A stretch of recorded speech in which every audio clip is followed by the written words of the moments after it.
Good evening. Good evening from here. Good whatever time of day it is, wherever you're joining us from. Thanks for joining us this evening. This is our first Lacan in Scotland event of the new academic year. We have a very exciting program of events for the year ahead. We have Brett Fabiani joining us in October to give a presentation. We have Bracha Ettinger joining us in November, and we have more exciting speakers for after the new year. You can check out our website for details of those as and when we post them. But tonight, I'm absolutely delighted to welcome Fabio Vighi to present for Lacan in Scotland. I've known Fabio for quite a number of years and have always been very impressed with his incisive use of Lacanian theory and philosophy in looking at issues of politics, and particularly issues of capitalism and anti-capitalism.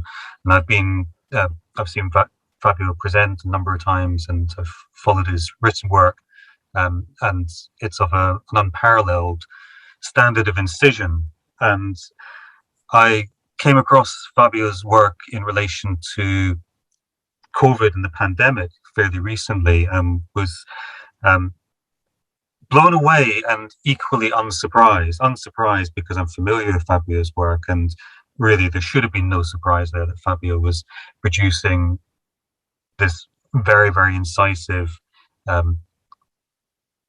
cutting, perceptive work in relation to what's been going on in terms of COVID-19 and the various ramifications of COVID-19, the pandemic, lockdowns, etc., with a particular emphasis on the discourses that surround this.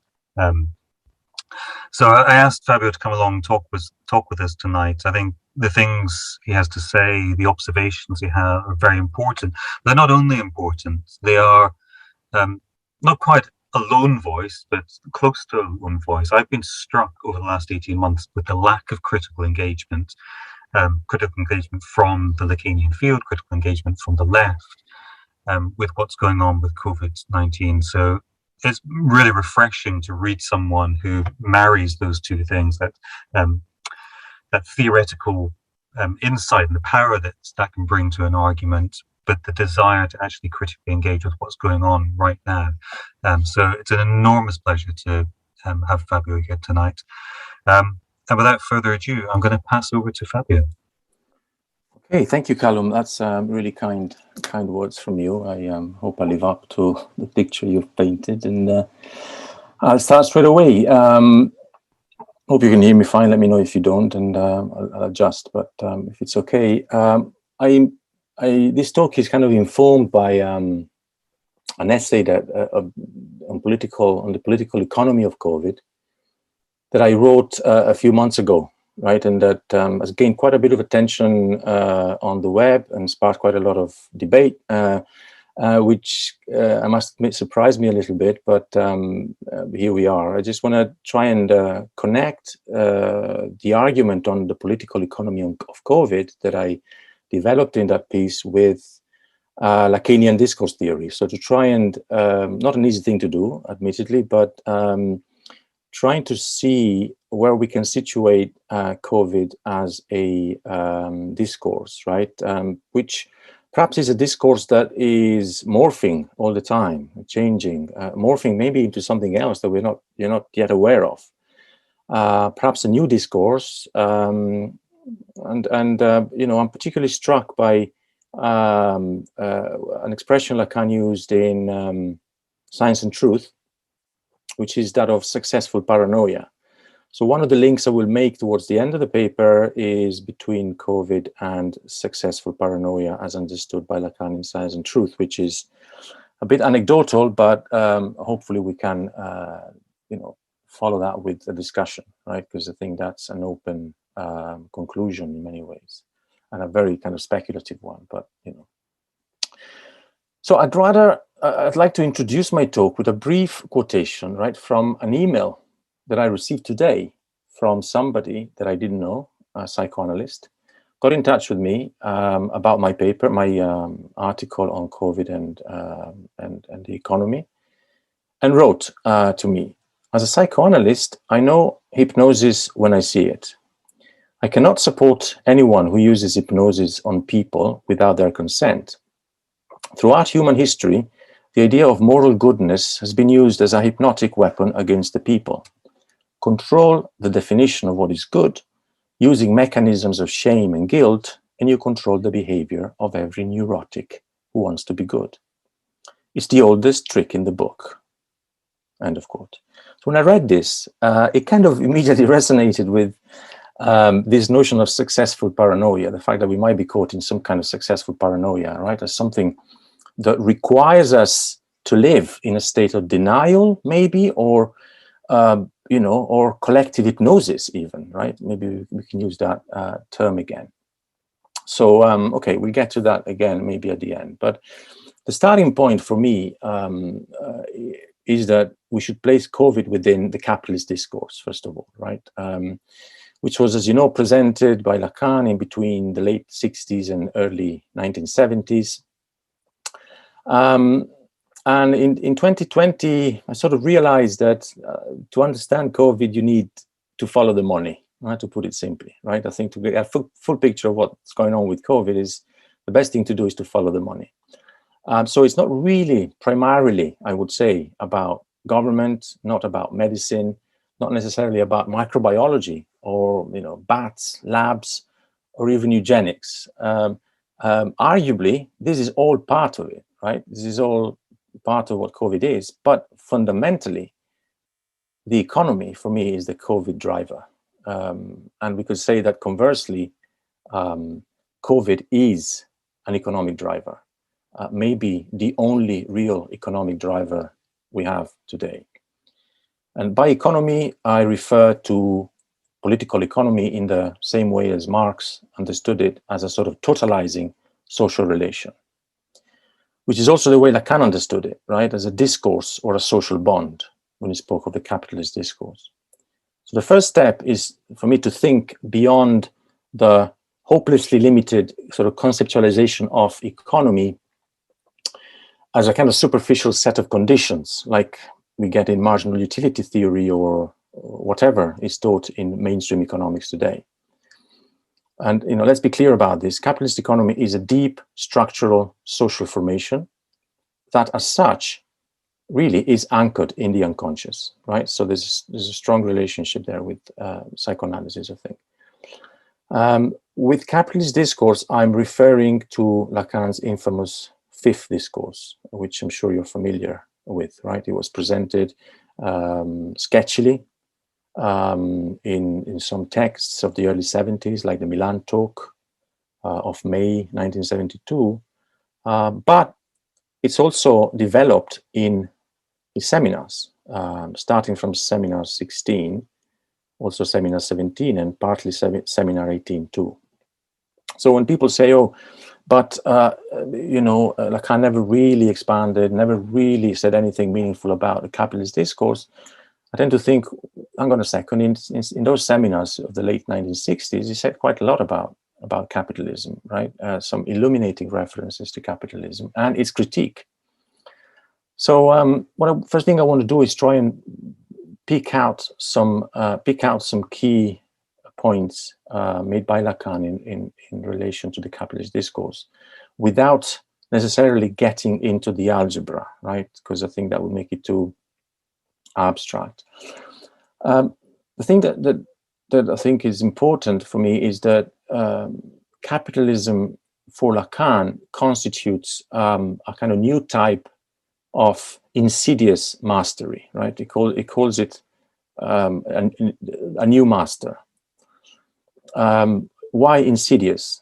Because the master signifier, if you think of briefly of the algebra, right? I don't want to, but the master signifier S1 slips underground, goes to occupy the place of the unconscious truth of the discourse, and this truth is also made available to the subject, of course, who believes that they know what they want fundamentally, right? They know, and in fact, in the schema in Lacan's algebra, there's actually a vector going down, right? And that's the novelty of it.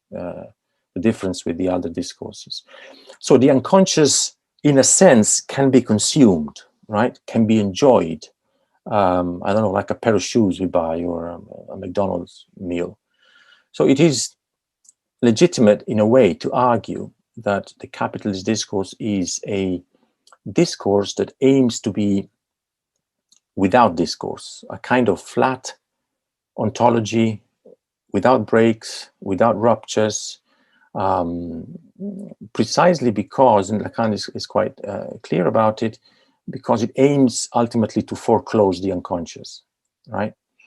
Which is the source of all inconsistencies, all discursive inconsistencies, and therefore also discursive transformations. So Lacan argues that, especially in Seminar 16, the cleverness of discourse lies in the fact that it turns surplus jouissance into surplus value, right? And I think I read that as meaning that the discourse valorizes, economically valorizes the unconscious, surplus jouissance. So it turns it into a valorized surplus, which is then the engine of the discourse, right? So I think, that's one important point to make, that it tends to kind of hide or conceal the presence of the unconscious by valorizing it, by turning it into surplus value. But the point I really want to stress is that in the capitalist discourse, mastery, right, I can't call it the new master, works by vanishing. So by making itself invisible. So everything seems to make sense, to function in a kind of spontaneous way, right? As if no one was really at the helm of the discourse. As if no one was giving orders and no one was obeying orders, right? As if everyone was simply following their desires to work, to consume, to be happy or to be unhappy, to make money, whatever. So I think what matters is the invisibility of the master signifier that Lacan really underlines. There's a wonderful passage in Seminar 17 that I think sums it up. Lacan writes or says, what is striking and what no one seems to see is that by virtue of the fact that the clouds of impotence have been aired, the master signifier only appears even more unassailable, right? Unassailable. Where is it? How can it be named? How can it be located? Other than through its murderous effects, of course. Denounce imperialism, but how can this little mechanism be stopped? Right? So Lacan underlines the fact that the master in capitalism becomes unlocatable and therefore very difficult to counter, because it's nowhere to be seen fundamentally, right? And I think this passage, when I reread it, I thought, okay, doesn't this passage make Lacan a kind of conspiracy theorist, right? It's basically saying that capitalist power works from a position of secrecy, a position of invisibility, almost, right? So immediately I thought, okay, how can any Lacanian really believe that power doesn't conspire? Power has always conspired, has always schemed, has always plotted, has always manipulated the masses, right? As far as I'm concerned, and it does that even better now, precisely because it operates from this position of invisibility, right? It's from secrecy. No one can really see it, point its finger at it. So the term conspiracy, I would say, it really should be first and foremost attributed to power. Power conspires, and then also theorists, of course, but power is conspiratorial. So I've heard many Lacanians kind of accusing others of being conspiracy theorists, normally by quoting Lacan's motto that there is no such thing as a big other, right? Meaning that no one really is in charge, right? There's no such thing as a big other. The big other is empty, is inconsistent. So, there's no point being conspiracy theorists here. There's no point, because ultimately it's empty. Power is ontologically inconsistent, and so on, right? I agree on the ultimate inconsistency of power, but maybe there is another side to this, right? Precisely because there is no big other, precisely because there is no big other, power operates by occupying the gap or inconsistency in the other. So it's precisely the ontological inconsistency of the big other that allows those in power to conspire and control people by occupying the inconsistency of the other, right? So that's a key point, I think, right, to make. And furthermore, the clinic of neurosis shows us again and again the extent to which the average neurotic wants to believe in the big other, right, quite desperately. Every neurotic is desperate to believe in the big other, to the point that he or she may even turn into a pervert, right? In other words, functioning as the very fetish that makes the other exist, that fills the gap in the other and therefore gives the other some consistency. So I think this neurosis, which verges on perversion, is common. I would like, maybe, to kind of argue that it's common to all those, even those leftists like Zizek in many ways, who continue to accept, for example, the kind of, many ways, fraudulent official versions of events like 9/11 and COVID, right? The official versions. There's almost like a desperate need, a desperate necessity to believe in the big other and its official narrative, right? Of course, there are most conspiracy theories are completely crazy and wacky, but generally, I would argue that they are crazy because they stop too soon, right, in the search for the culprit, not because they believe that there is a conspiracy, right? Power conspires by definition. So as far as I'm concerned, in our case, the real conspirator is capitalist power, of course, embodied by those who, if we follow Marx's vocabulary, we would call the functionaries of capital, those who represent it, those physical embodiments of capital as a discourse. But the fact that the capitalist discourse conspires seems to me obvious. So let's go back to Lacan's key point. While the traditional master relies on symbolic authority, right? Discourse of the master, phallic authority, symbolic authority, the capitalist master functions by disavowing such authority. In a way, delegating it to the impersonal, intangible, invisible objectivity of the discourse. Authority is relinquished, but simultaneously reasserted precisely in its relinquished form.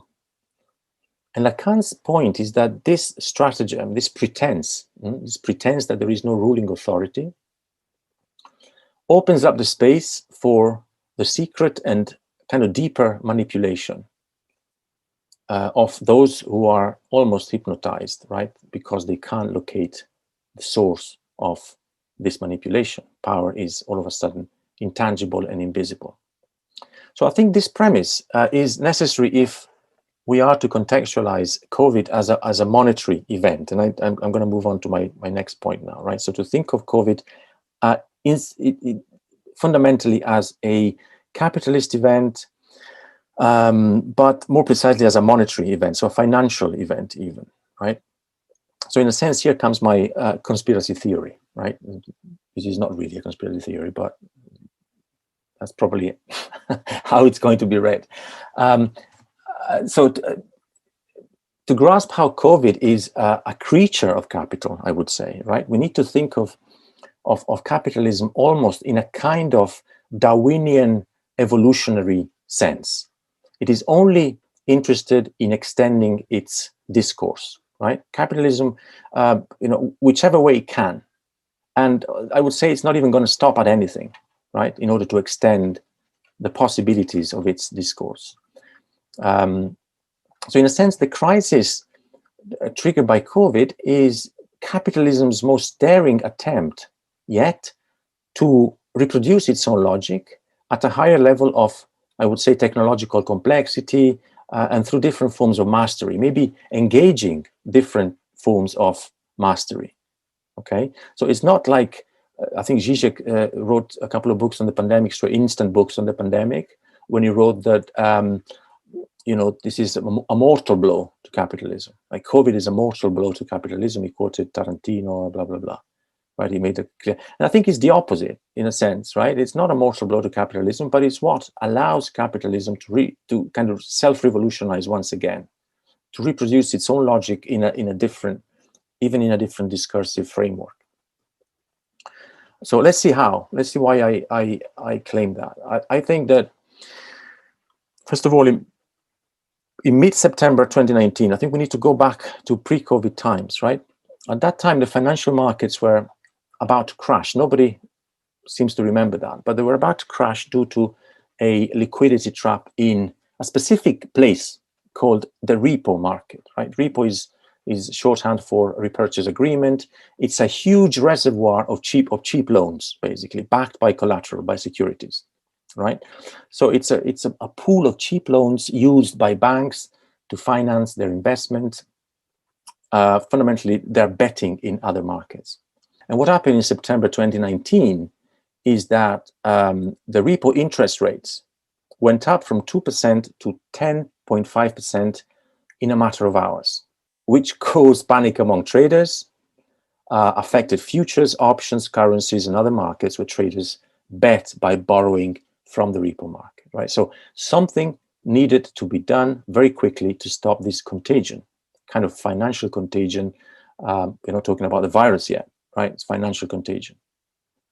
So just to put it into perspective, a contagion of the magnitude that was developing in the financial market in September 2019 would have made the kind of credit crunch of 2008 look like a walk in the park, right? Something huge. This is because it would have hit transactions on the ground, businesses in the real economy, pensions, savings, mortgages, and so on. Since everything, as we know, runs on credit, so everything, even in the real economy, depends on borrowing, right? So it depends on what on the availability of money in the banks and therefore in the financial sector. What happened there was interesting. The Federal Reserve, the U.S. Central Bank, reacted very quickly, spectacularly even, right? How did it react? It reacted by creating billions of dollars on a weekly basis, out of nowhere, right? Through a few clicks of a computer mouse. And it injected that astronomical mass of cash, virtual cash, into the financial system by buying securities, as it normally does with quantitative easing, right? So that, so they started an unprecedented operation of monetary stimulus. It's like quantitative easing on steroids, basically, right? Effectively plugging the holes and the cracks in the financial sector, right? And they kept doing it. They had to keep doing it because the damage was huge and they had to repair it, right? Something similar is happening in China today, incidentally, right? With Evergrande's failure. So we get the kind of same narrative, not only in the States, but also in China with their own central bank, the People's Bank of China, basically bailing out Evergrande, which is the huge corporation in real estate, real estate developer, huge corporation. So the other interesting thing on top of that is that the Federal Reserve, together with other actors, knew that this repocalypse, as it was called, right, was coming already in the summer of 2019. They knew. They had, there are documents that I've quoted from, that are referenced in my piece, where you can see how the Fed, the Federal Reserve, the Bank of International Settlements, which is one of the most powerful, the so-called central bank of all central banks in Switzerland, and especially BlackRock, right, the most powerful investment fund in the world. Now, these people were discussing literally how to deal with what they called in those papers in the summer of 2019 the coming downturn, right? And they were they were saying, they were discussing, again in inverted commas, how to insulate the real economy. How to insulate the real economy from the downturn in the financial sector that was coming, right?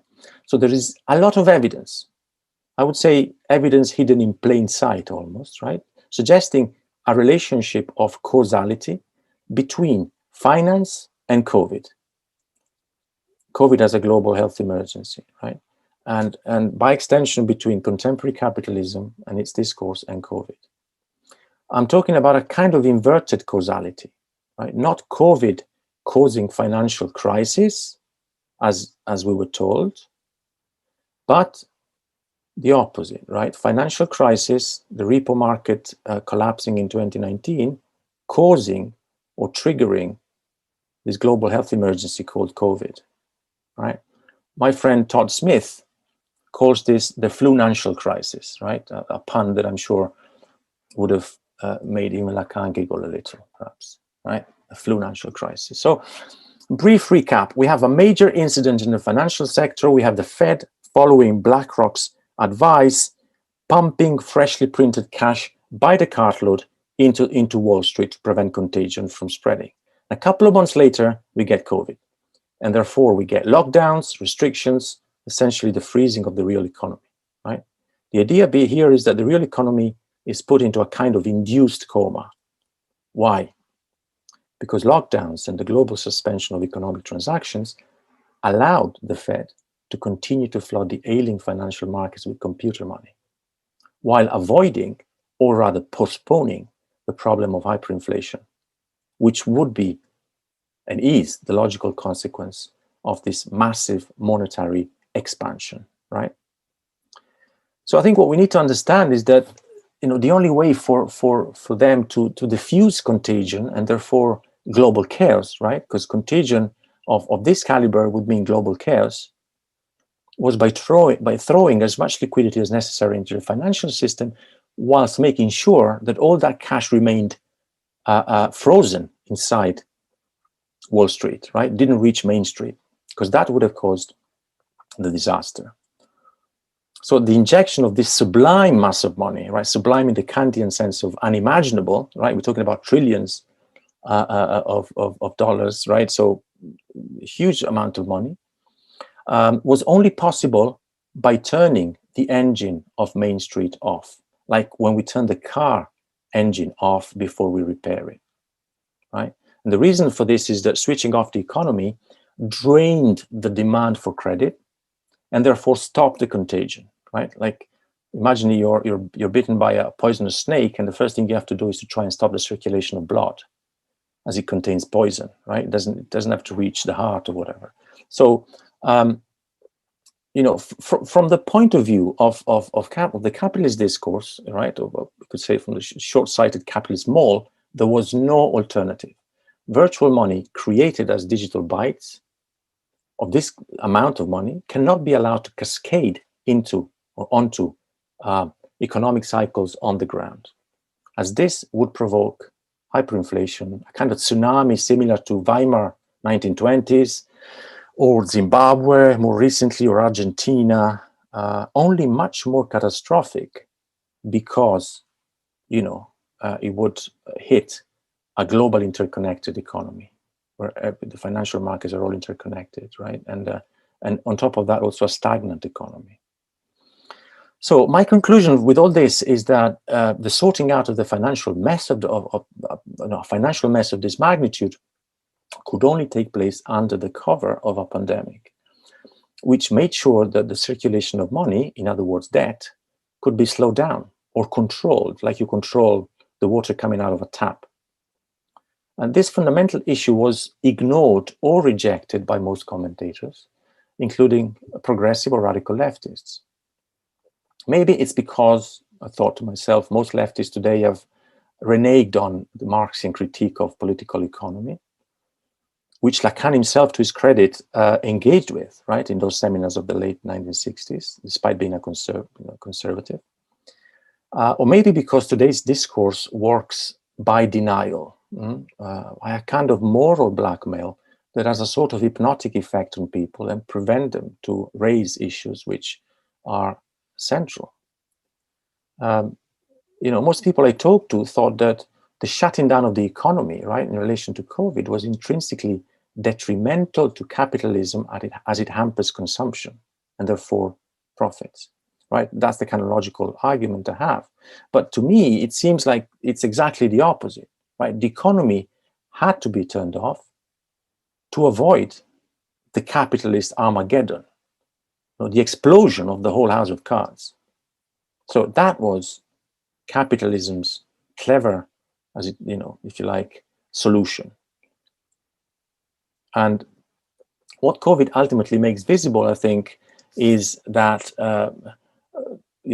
contemporary capitalism can only survive as a discourse, right? I'm still thinking in terms of Lacan's discourse, through emergencies, through global emergencies, and because of those emergencies, by turning more and more authoritarian, ultimately, right? That's what we're seeing today, I think.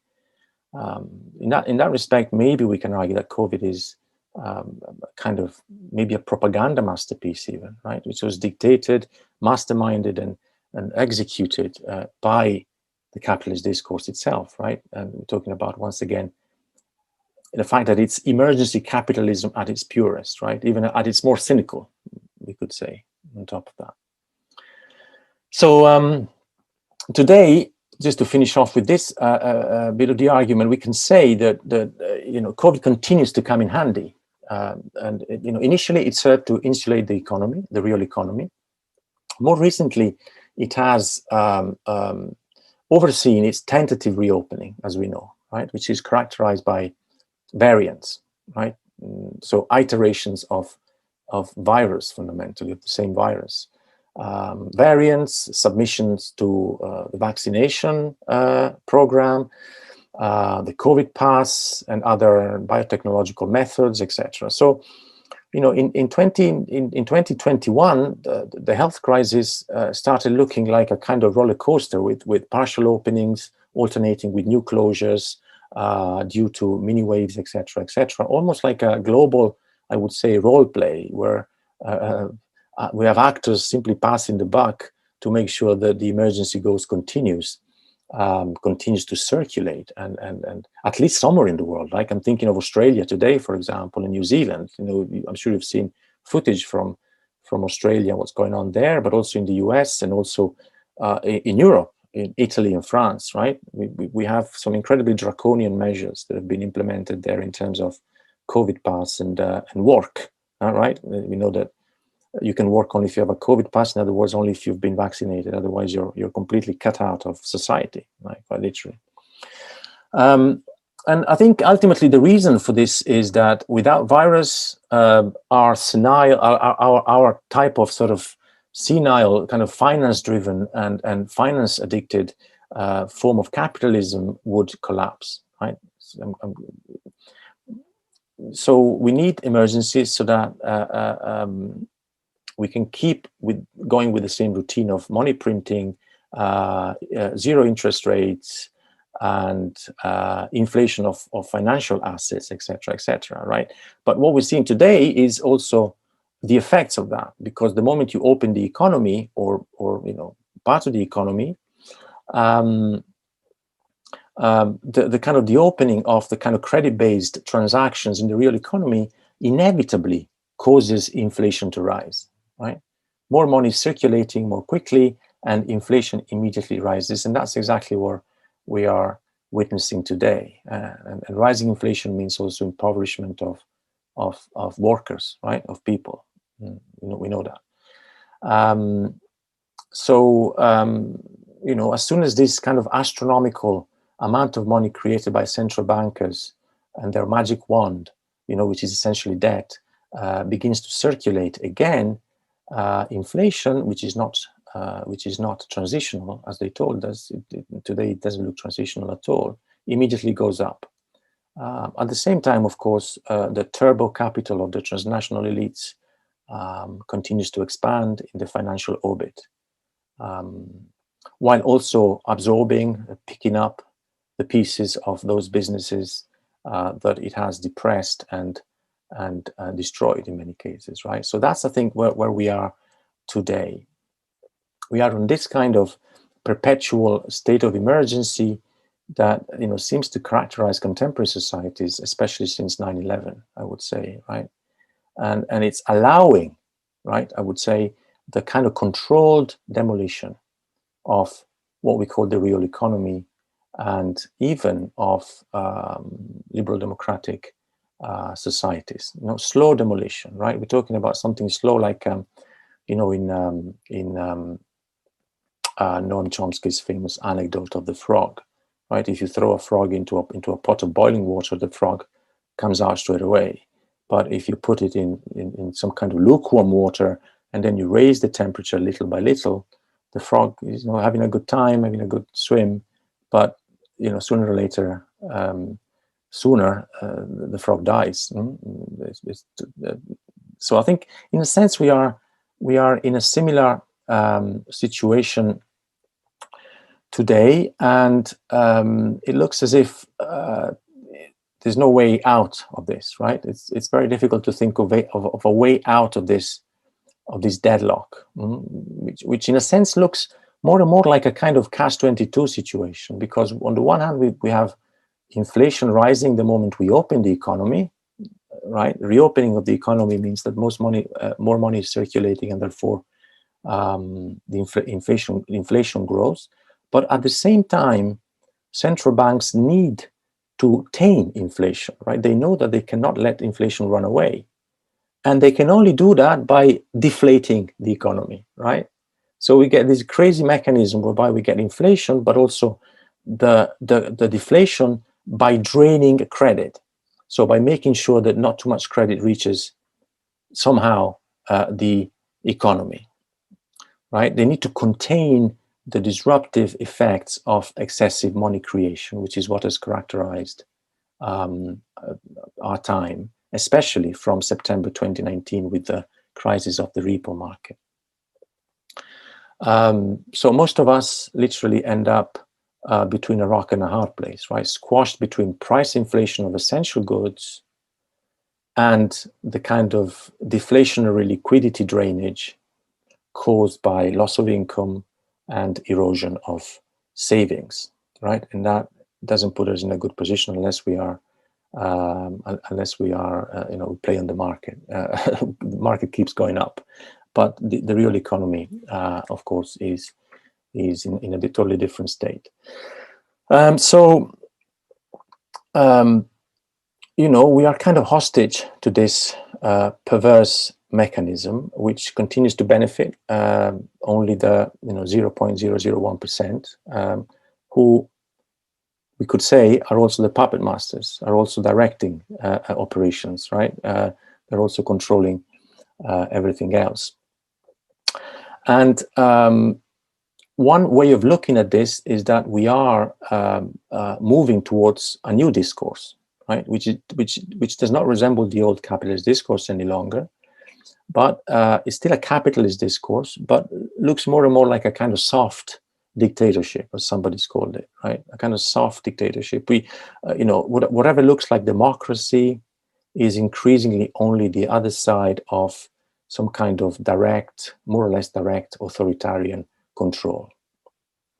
And there's almost like a signifying chain, right, that leads to direct authoritarianism under the semblance of democracy, of the old liberal democracy, right? And we can think of it in terms of COVID to start with. Then we got the vaccine mandates. Then we get digital health passports, which are related to COVID and the vaccines, right?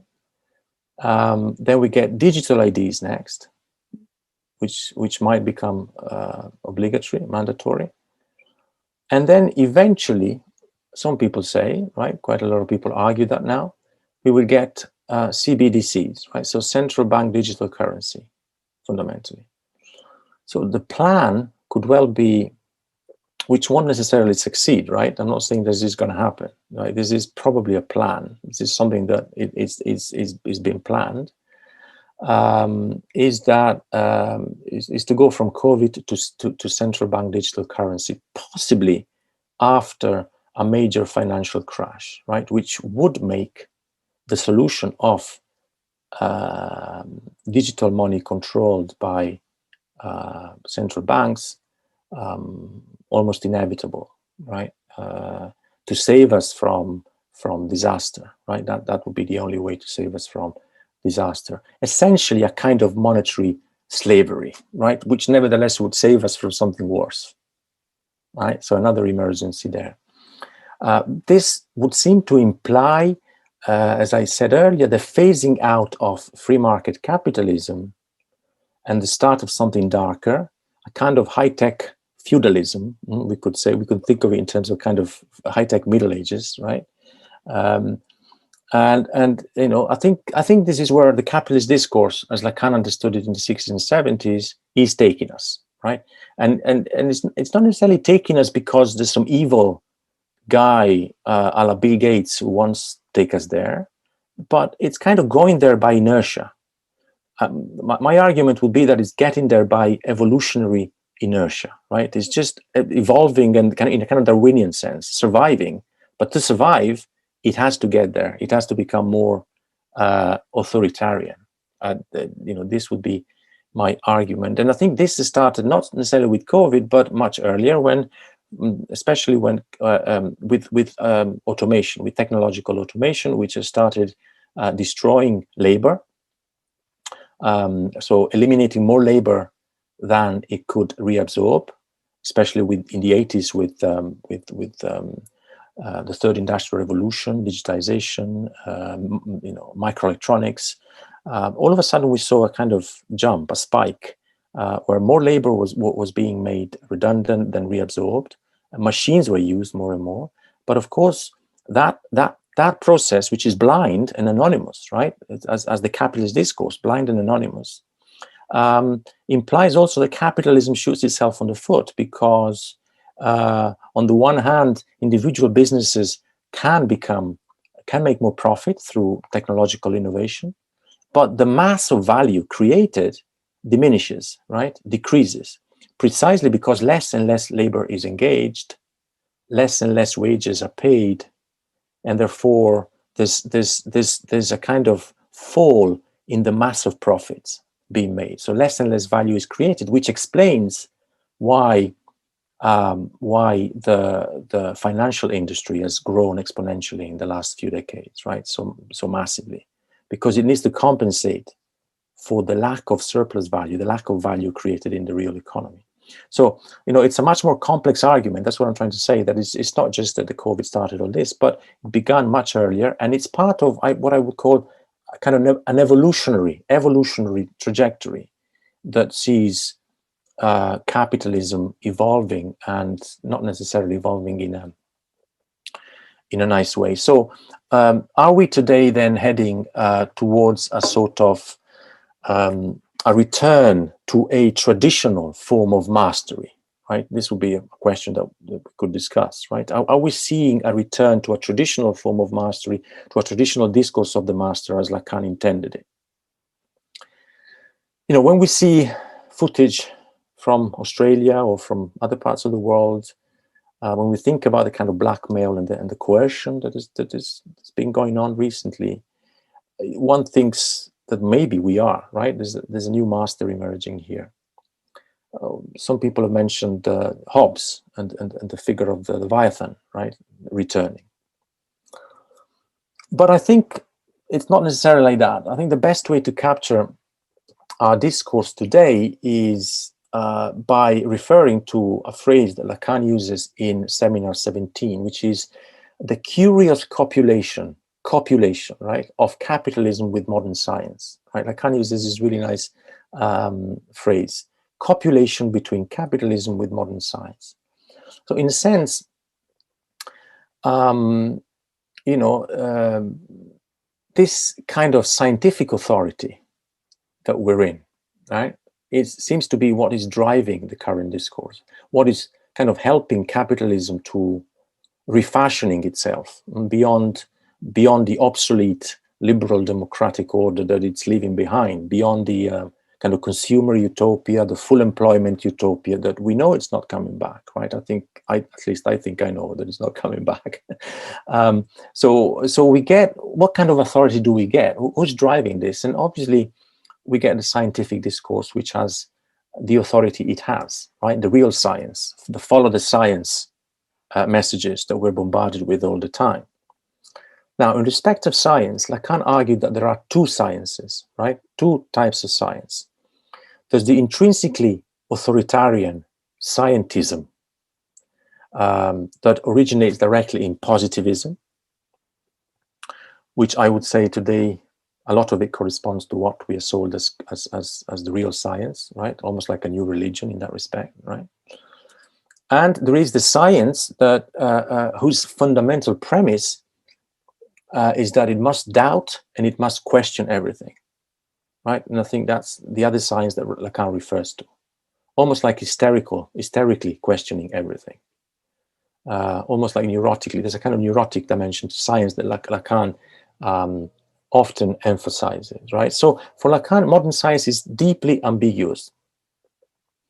On the one hand, it consists of questions that always invoke new questions, which makes it a discourse emphatically based on what it lacks.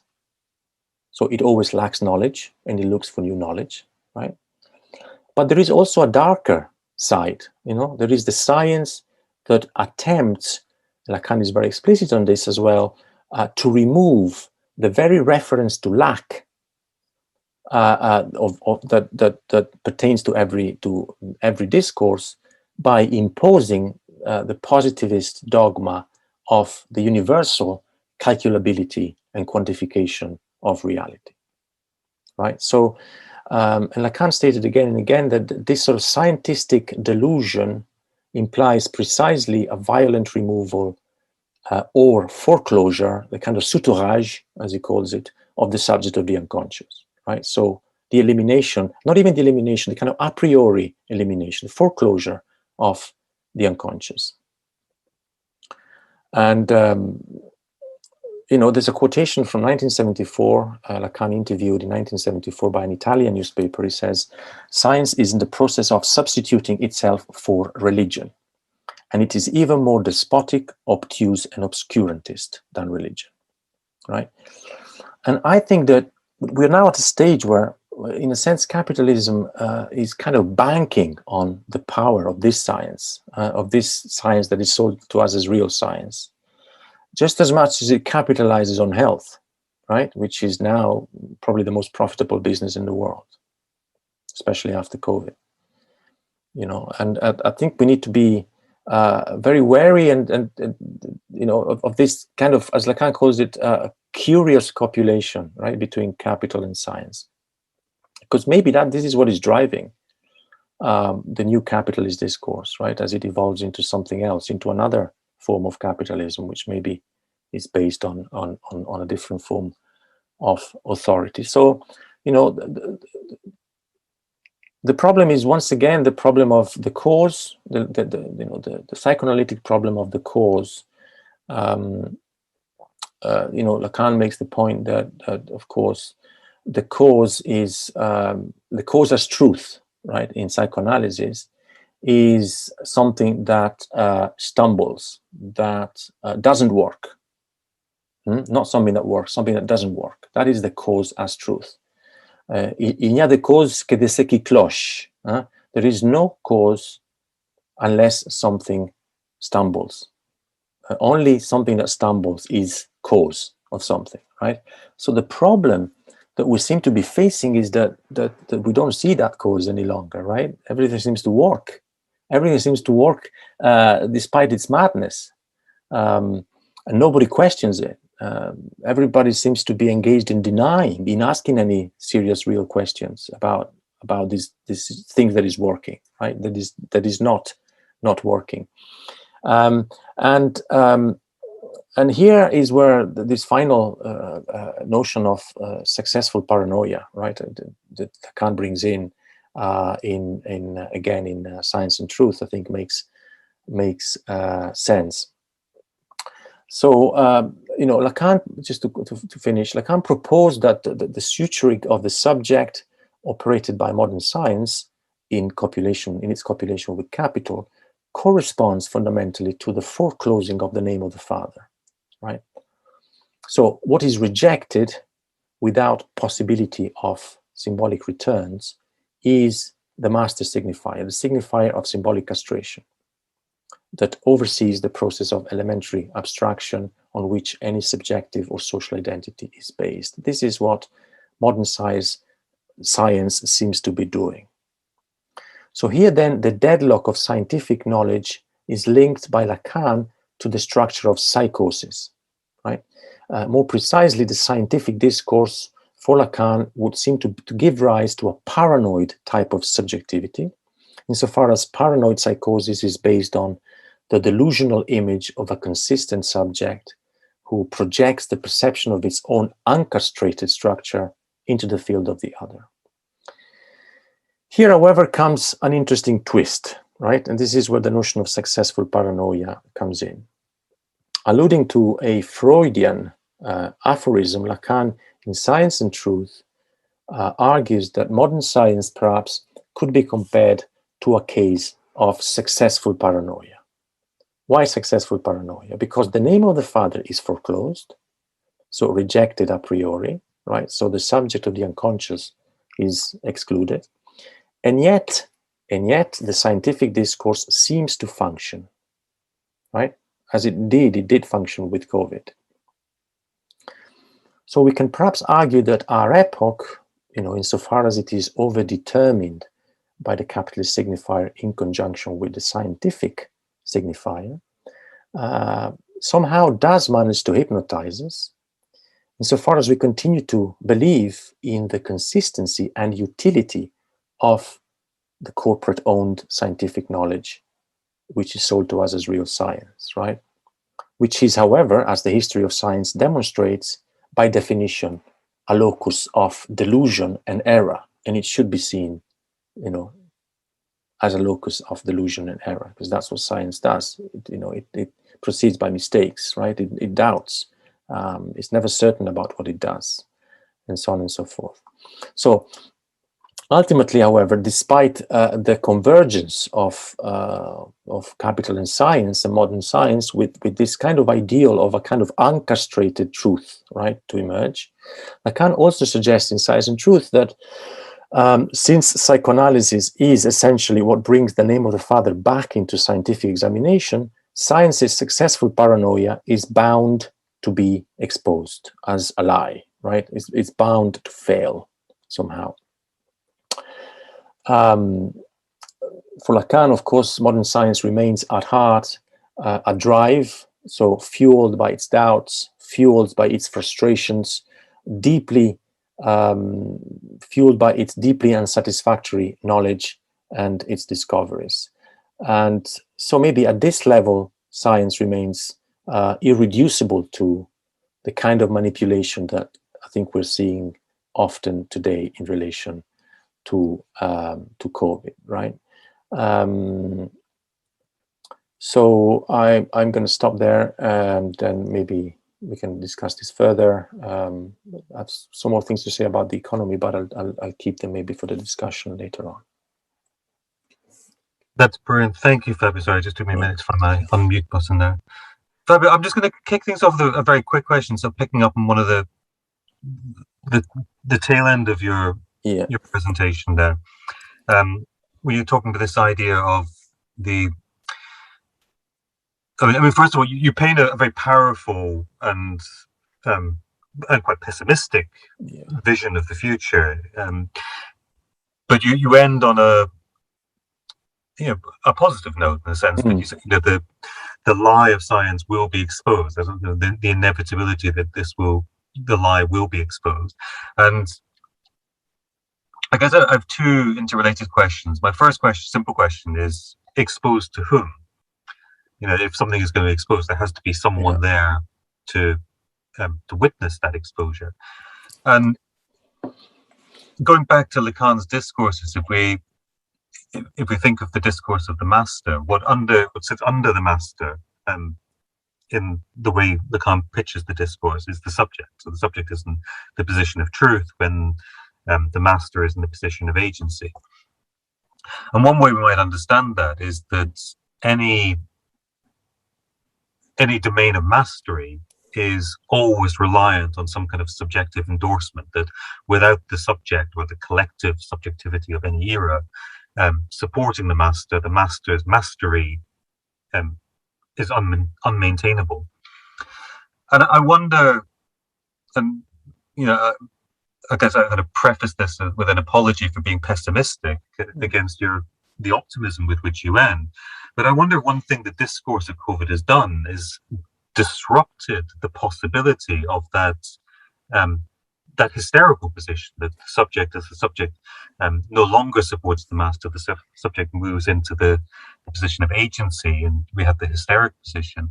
But that position has arguably been dismantled or rendered impossible in advance by the social structures that we've seen emerge, or the discourses we've seen emerge in terms of COVID and the attendant discourses around pandemics, lockdowns, and science, everything you're talking about.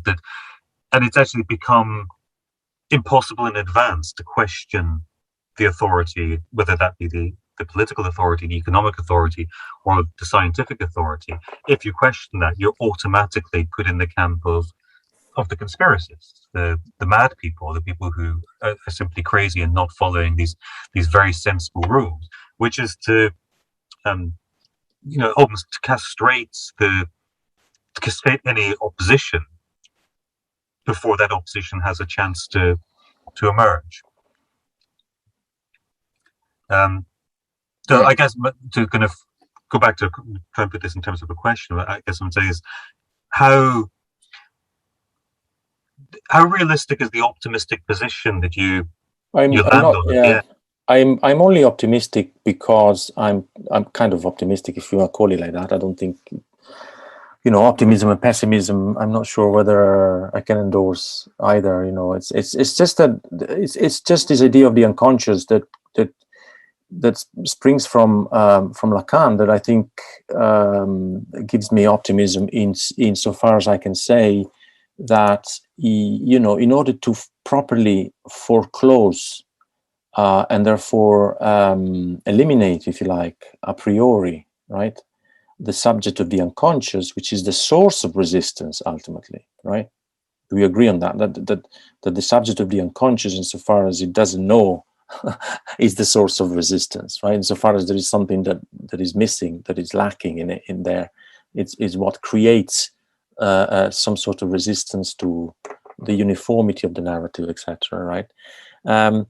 It's something that, for Lacan, I think you simply cannot eliminate. In order to eliminate the subject of the unconscious, you've got to get rid of humanity as such, right? You've got to eliminate the whole of humanity from Earth, and maybe we're getting there, right? Maybe that's where we're heading to.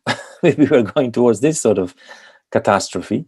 But insofar as human beings are there, I think the project of creating this successful paranoia, right, which I think has to do with this cooperation, this alliance, this today at least, with this strong alliance and copulation, as Lacan puts it nicely. The question there would be, is there a sexual relationship between capital and science, right?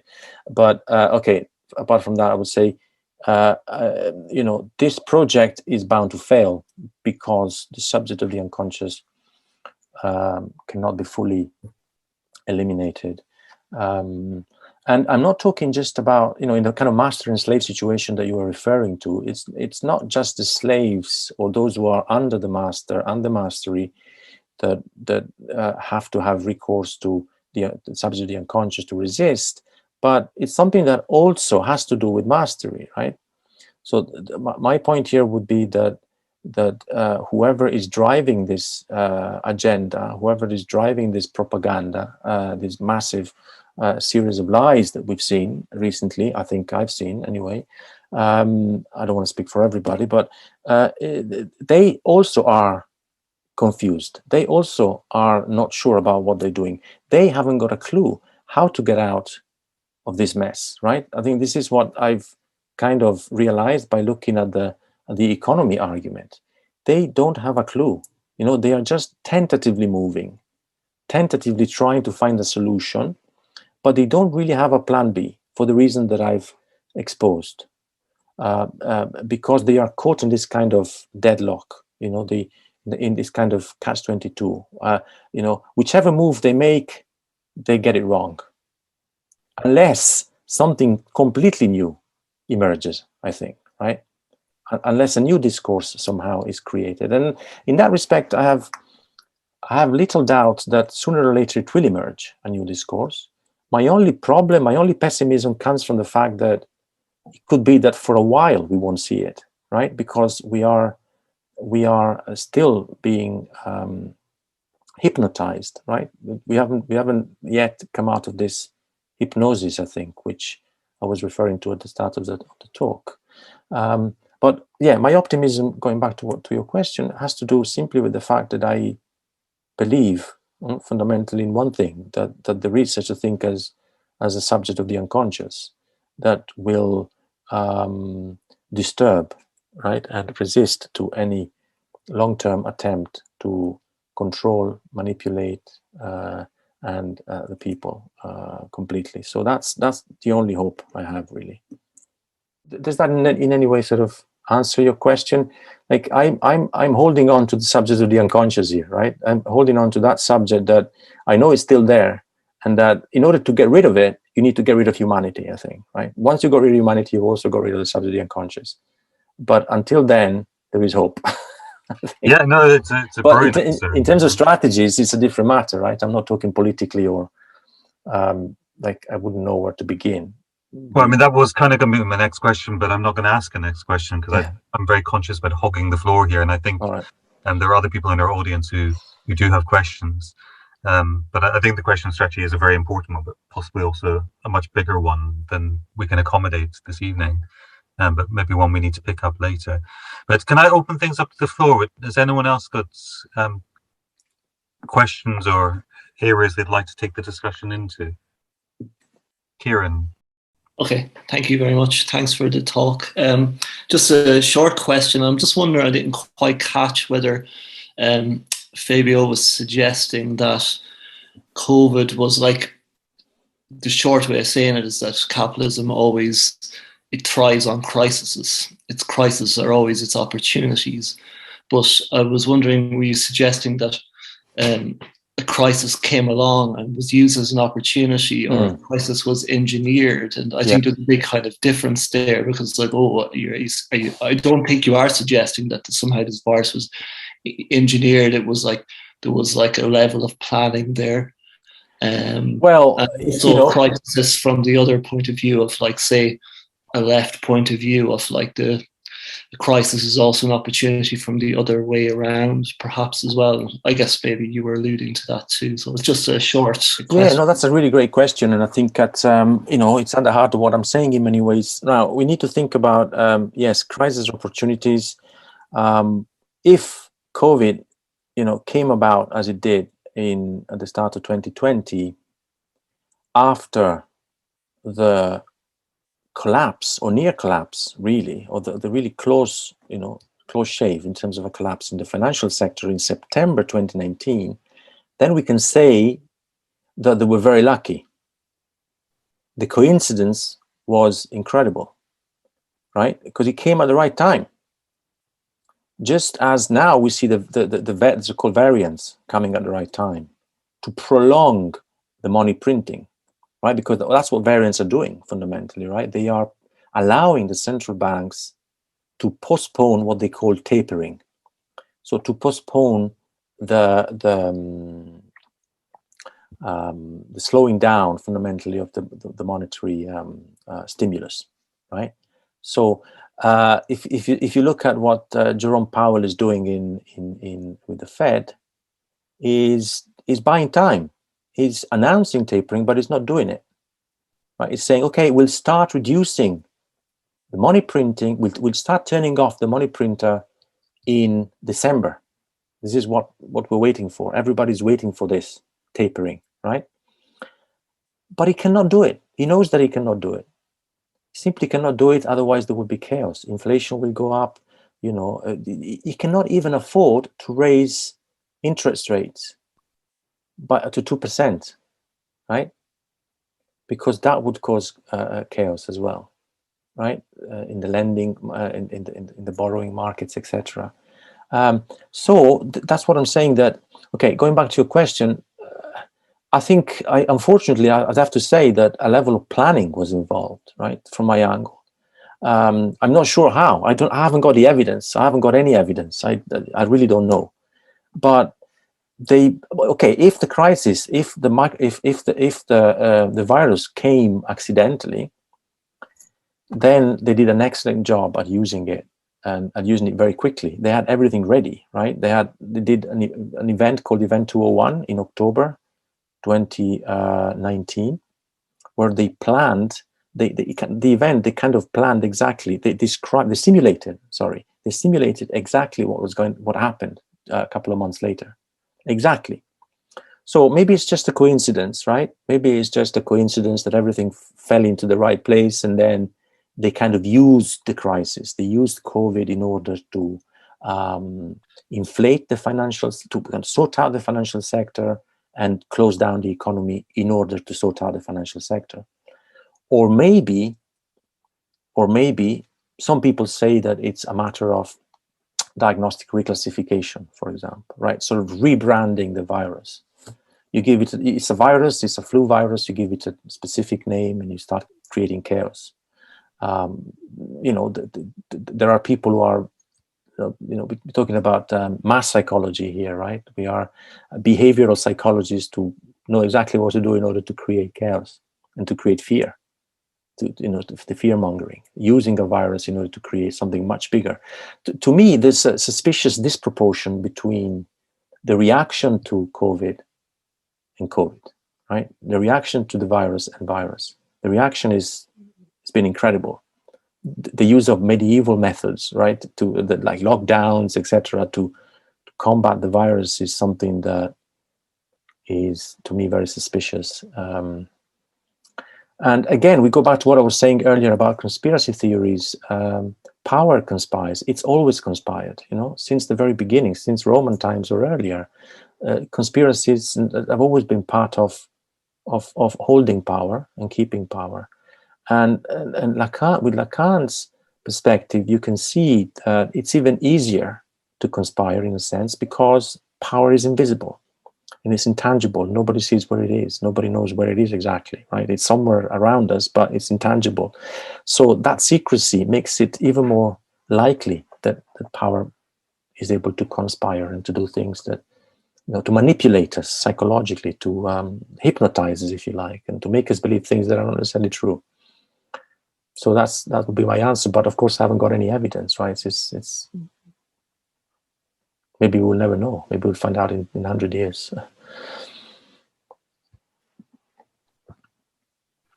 Yeah, does that answer your question, Kieran? Yes. Thanks very much, Fabio. No problem. Thank you. Brilliant. Thanks, Kieran. Thank you. Any other questions from the floor? While we're waiting for other people to engage, Fabio, just on the back of your answer to Kieran. Yeah. It strikes me that the question of whether what the truth is behind was accepting your argument that which I think is a very, very cogent and very persuasive argument, that the capitalist machine has benefited enormously from this, and the social situation we're seeing now is very much shaped by as I hesitate to say the word decision, but is shaped by movements of that machine. And it strikes me as well that the question, was this coincidental? Was it accidental?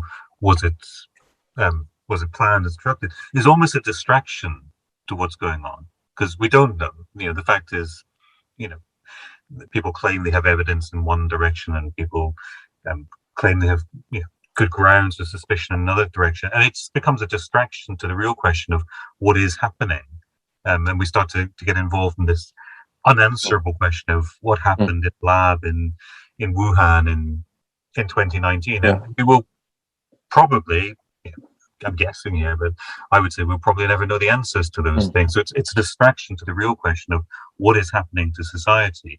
Almost doesn't matter what the origin was. I agree with you. From my point of view, I'm not too bothered by that, whether it's lab or not lab. Or for me, the fundamental question is the connection between an imploding economy, right? An economy, a kind of liberal democratic, if a liberal capitalism that is imploding for historical reasons, as I said, by inertia almost. It's kind of going, it's shrinking.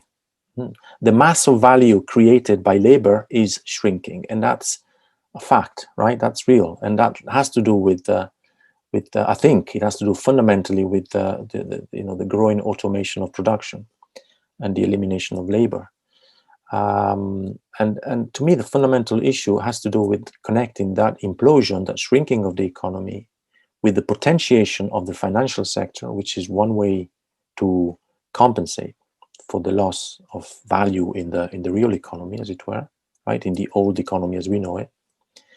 And that financial sector, the mad dance of the financial system, going beyond madness. Right? We're talking about something which is crazy, right? And what we're seeing is that those who are controlling the financial system, or those who are really occupying positions of power, are ready to do whatever to make sure that they retain their privileges on the one hand, but also that the system that they are,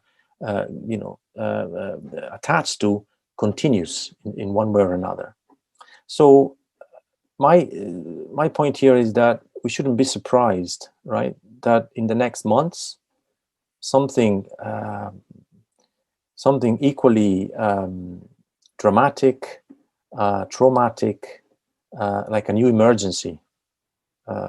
We're faced by a new emergency, because I really don't see a way out of this. If we follow the logic of capitalism and the logic of the financial system, there isn't a way out of this mess, right? Unless we continue with emergencies, which keep the people on the ground, transactions on the ground, everything that takes place under control in some kind of frozen state. The moment you reopen, everything explodes, because the economy cannot sustain that any longer. Too much money in the financial sector, and if people want to hang on to the financial sector as it is, then they need emergencies. They need virus. They need aliens. They need Iran. The atomic explosion. They need a war in Southeast Asia. They need volcanoes. They need tsunamis. They need something that that looks like a global emergency of huge traction, like COVID. Right? I think this, to me, is clear.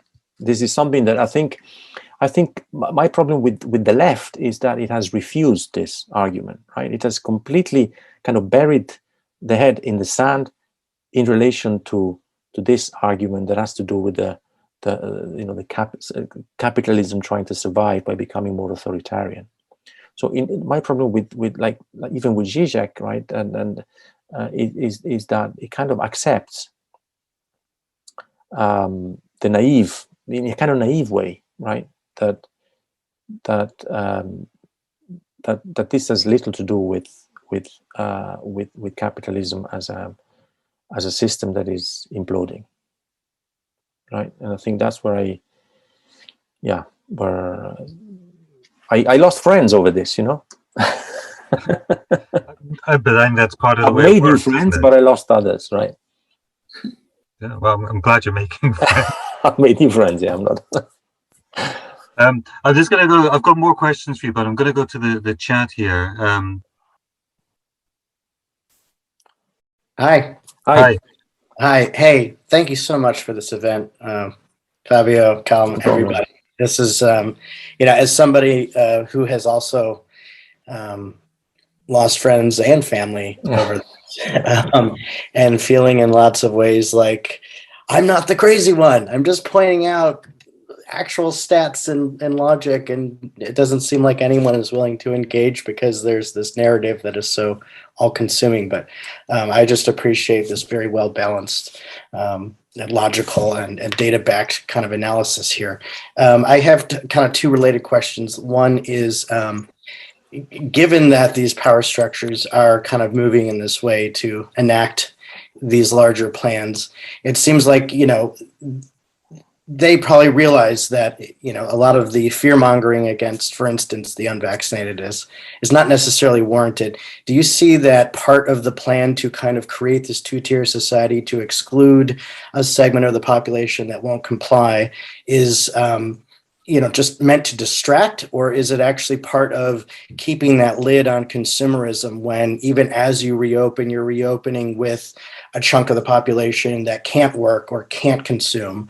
And then kind of second to that is, I know you had said you don't really know kind of a solution here, but is a solution that we can prepare ourselves by, is it buying cryptocurrency or Bitcoin? Is it, creating freedom cell, collective communities where we're trading amongst ourselves? What is the best, against defensive strategy to, even if we can't stop these machinations, how can we best kind of prepare ourselves or our families to, benefit, aside from just avoiding the brunt of the damage? Thank you so much. Good questions, really good question, and difficult ones, right? Very difficult questions. I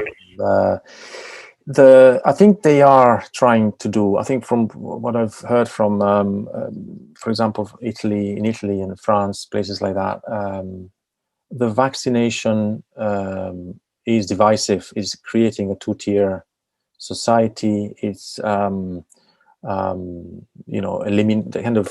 excluding people, creating a kind of apartheid within society, right? But I still think that it's a kind of tentative move, right? I think maybe if they're trying something at that level is aimed at digitizing our identities, right? So vaccine, which we know that now that they don't really work because they create this more and more variants, and this isn't a way in which science cannot be shut up. There are ways in which science tells the truth, right? We know that, but I think vaccinations is aimed at creating the COVID pass, digital pass, and that digital pass then will be linked to digital IDs.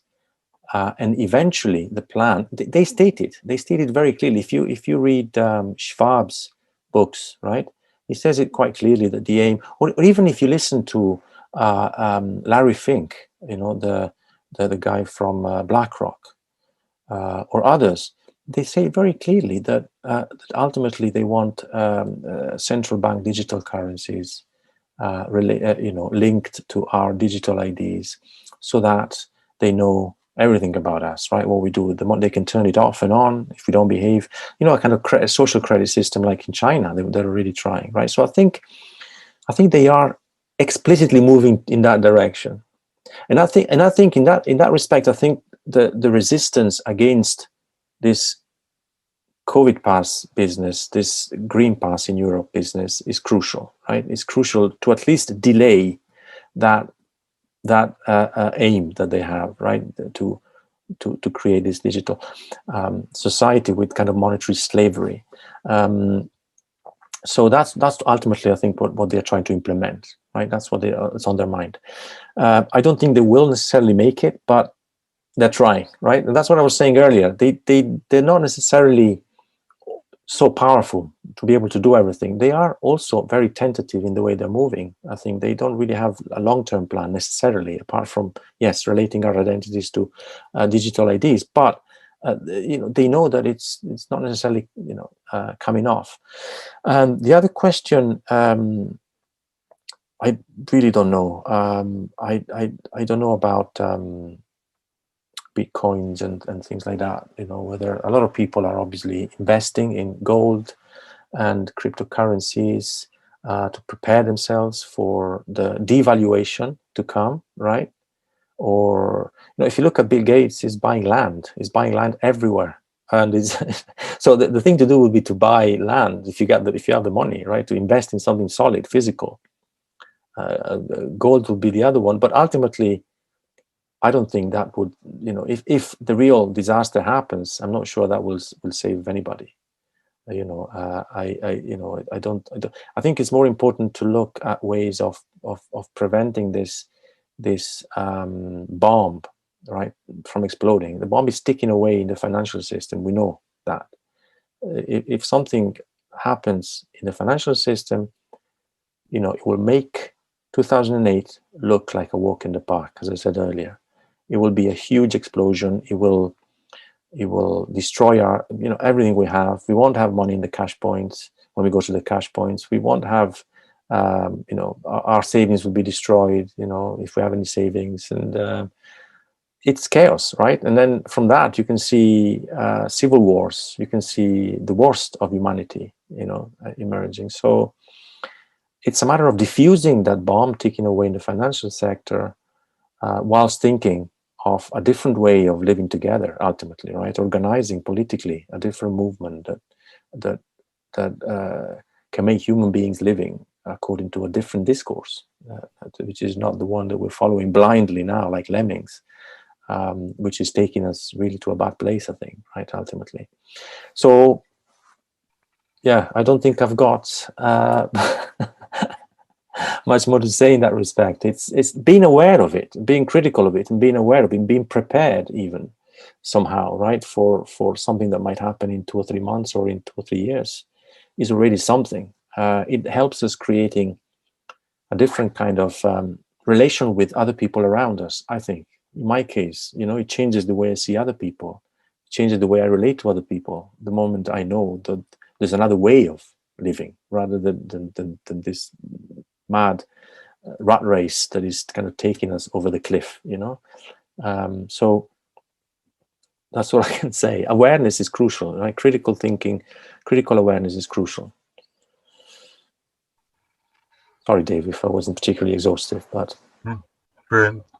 Thanks, Fabio, and thanks, Dave. I'm just going to move on to the other question. We've got some questions coming up now. So, Mina. Yes. Thank you for the presentation. Hi. Hi. Just talking about the conspiracy theory, I have one because I don't understand something. And when I follow the virus, something doesn't make sense to me because like Iran was one of the first countries that was hit really hard by the virus. And before it actually reached Italy and then Europe. So I thought maybe you haven't like something to say about this, or. Wow, that's a big question. And I would like to also add that like Iran could be considered a very good example of this successful paranoia, like how the leader talks and everything about the virus, and like since the revolution, it's exactly a very good example. There's a lot of places where I think the virus has been used. Like I think of Cuba, for example. In Cuba, there's been like draconian measures. I know that because my sister lives there, and she tells me that there are incredible measures when there's no need for them at all. There's the people in hospitals and whatever, they use them really literally to control the population there and to so there's many ways in which I think COVID has been used, right? Apart from this, I think overarching narrative of financial implosion, and COVID used precisely to sort out the mess in the financial system, as it were.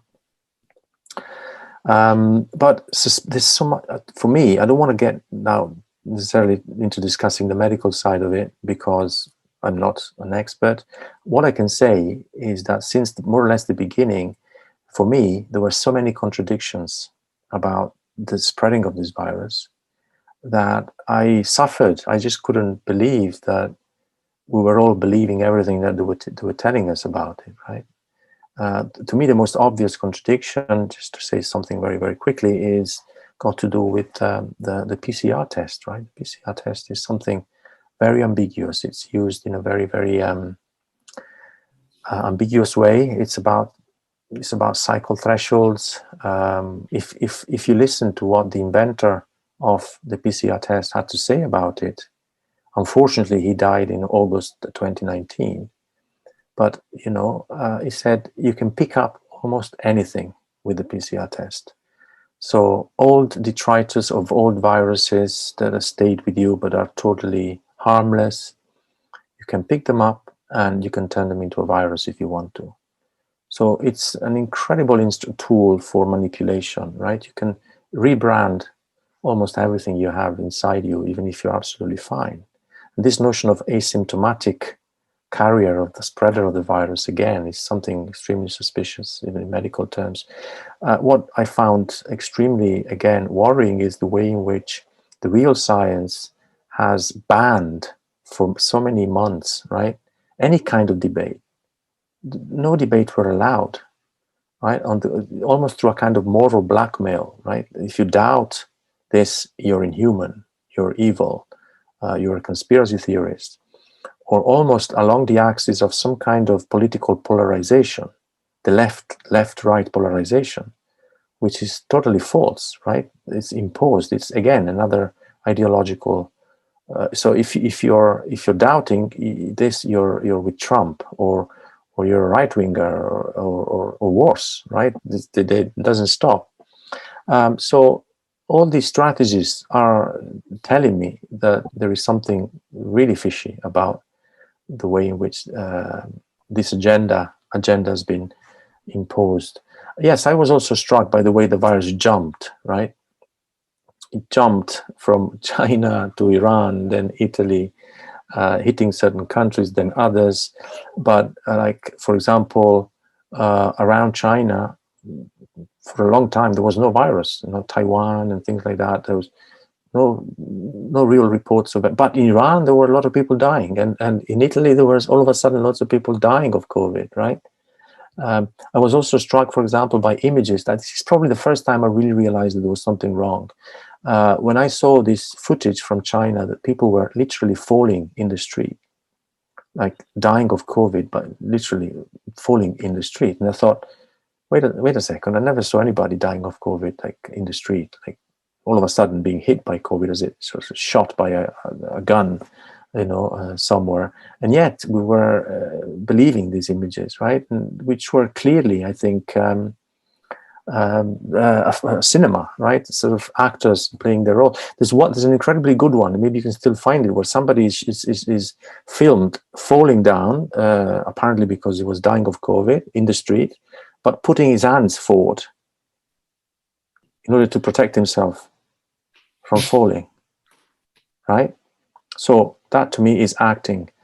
Is an actor who's a bad actor as well. We should have got a better stuntman, to do that. But that immediately said, okay, so why do they need that? Why do they need to create all this fear in us? Why? And then you ask questions, and then you come back to the economic cause. There's an economic driver behind it that imposes this fear, and in order to block the economy, to create lockdowns, turning off the engine so that you can repair, turning off the car so that you can repair the engine, or that sort of metaphor I think works. But the jumping around of the virus also, I found it incredibly suspicious. I think there's a lot of rebranding that has been going on with this SARS-CoV-2 virus. A lot of reclassification. Other things. We know that the count, was inflated. We know that. Yeah, we know a lot of things. I don't want to get into that because it's a long list, and I don't think it's appropriate to talk about it here. But there's a lot of literature everywhere, really. If we want to see, if we really want to see, we can find it. Sorry. Great. Thanks for your question. I'm trying to stop myself from talking about things that I know would put me in a, No, not at all, Fabio. I think we've got time for one last question. I think, Alex, you wanted to ask a question. So I think you've been very patient with us. So we're a little bit over time, but I think we can take one last question and then we'll move to the other platform. Alex, hi. Hi.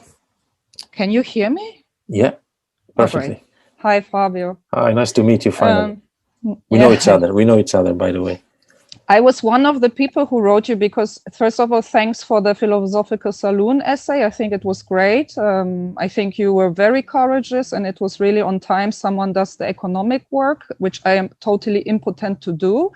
So I was happy someone kind of jumped in the gap of my superego to say that publicly, with all the consequences that your desire will have for you. And second thing, I mean, I don't want to go too much into the economic side, and I have a problem with how you use the notion of discourse a bit, but this would go too long for today in the Lacanian sense. But you had a nice paradox in your own narrative. On the one side, you say it's an evolutionary structure, blind flow of capitalism in the self-assess. You said the word evolutionary like 2 or 3 times. And on the other side, you kind of are very critical of the critique that you said kind of there is a big other that planned it and so on. So you say, okay, maybe it's an accident that the virus jumped in perfectly in time after the simulation and so on was done. But you kind of say too many things show there is too much planning inside. And I like this paradox because, of course, it's both truth in a way. And you also say now even, they don't know what they do. They say December, but what will be in December? So what I said once in my text was, on the one side, the strategy is kind of eliminating contingency, like planning our life until the end, eliminating unconscious subject, whatever. But on the same time, this is a total failure. It fails all the time. They cannot plan it. And there jumps in my question, like, okay, there is no big other, but we are responsible for the frame of our fantasy, for the window. Could you say something on maybe also the singular part, the responsibility? I think this is maybe a missing link between this big other and what is our part in that also, and the failure that comes with this paradox you have in your own narrative. Maybe you can say 1 or 2 last comments on that. Yes, I think you've answered my question, the question almost, when you told me that I'm responsible for my desires and I maybe pay the consequences for it, right? So at a singular level, I'm paying the consequences for it, I'm sure. Sooner or later it will hit me. Like, you know, I'm not saying that I'm doing anything exceptional, but I'm simply saying what I've been wanting to say for a long time. And I've been kind of faithful to my desire in that respect, right? I haven't given up on my desire, to use the Lacanian phrase. And on a singular level, rather than saying, okay, I'll stop doing this because it makes life easier. There's a number of things I could say around it, like, you know, my friends or whatever. You keep doing it because you cannot not do it, right? It's something that you feel like it's stronger than you. You've got to look into this, and if there's some truth there, you think it's your own truth, obviously, but you need to pursue it, and regardless of where it takes you, and it might take you somewhere unpleasant, but at least you're satisfying your drive, as it were, rather than desire, right? You're sticking with your jouissance. So, okay, I don't want to get too involved into this, but yeah, on a singular level, that's I think all you can do, right? And be responsible for your desire, as it were, or for your. The other question was about the big other, and the remind me, sorry, the big other. Now that in your own narrative, there is a paradox. Yeah. You say on the one side, it's an evolutionary process of the capitalist discourse, but on the other side, we are spoken by a discourse. Yes, there is no objective world. Yeah. We are spoken by a discourse. And it runs so well, but at the same time, it fails all the time. This planning machinery, because you kind of say there have been stimulations even of this crisis scenarios, and it serves the excess and self-excess of capitalism. But at the same time, it's totally evolutionary. So could you say something on your own paradox here? I think it fails on a kind of superficial level. It kind of works, you know. What we are seeing is that it actually works, and that's where the notion of successful paranoia comes from. It's successful. It does work, despite the fact that there are inconsistencies that are so obvious that everybody can see, right? I think we all can see the inconsistencies. I think if we stop and think for 5 minutes, we know that there is something really weird about all this, right? Very fishy about the whole situation, and yet it works. And yet we, and here subject and other are two sides of the same coin, right? We are part of the same discourse. We are inserted in the same narrative. We are part of this evolutionary adjustment of the capitalist discourse that is kind of going there, and it's not like somebody's pushing in that direction. Yes, some people obviously are, but it's more like the whole way in which our own being part of this discourse develops. You know, we are all in it together. It's not as if I never, you know, pull myself out of the reality I look at. I'm always inside the reality I look at, right? That's the fundamental subjective act, that you don't think that you're privileged onlooker, that you are outside the reality you look at. You are inside, you're part of the same, you share even the desires of everybody. You too, or to a certain extent, don't really want to know much. You know, the greatest passion of the human being is not wanting to know. Ultimately, that's what the ignorance of the human being, right? Like Kant said. And I think, yes, we are all like that too, right? Because we have our own desires, which are capitalist desires. We have our own way of living, which is a capitalist way of living. We have our commodities, etc., etc. So we are involved in this discourse, and we are rolling with it, right? We are part of this evolutionary change. That's why it's difficult to find moments of resistance, right? To locate, to situate places and moments where there can be some sort of resistance to this, because the inconsistency is obvious. That it is inconsistent is obvious, but we kind of pretend that it works, right? And therefore it works. Because if we pretend that it works, it's like the financial system. If you pretend that it works, there is money there. But as a matter of fact, there isn't much money. It's just a Ponzi scheme, right? It's a fake Ponzi scheme. But insofar as we believe in it, insofar as, then that's fine. So yeah, I think one crucial advantage we have is that those in power really are very clumsy. They're making mistakes after mistakes after mistake. And I think that they are also desperately looking for a new emergency. I think the next emergency will be even more crucial than COVID in many ways, right? Let's get prepared for the next one, because the next one, will be very similar to this in terms of how it manipulates us. But maybe on the back of what we have got from COVID, we will be able to resist the manipulation, because it will come. I'm very pessimistic about what's happening in the financial system. Really pessimistic, right? They really need to find a way to continue with the current strategy of money printing and zero interest rates and debt financing, etc., etc. And they can only do it through emergencies. So that's being prepared for that is already being a step ahead, right? I think.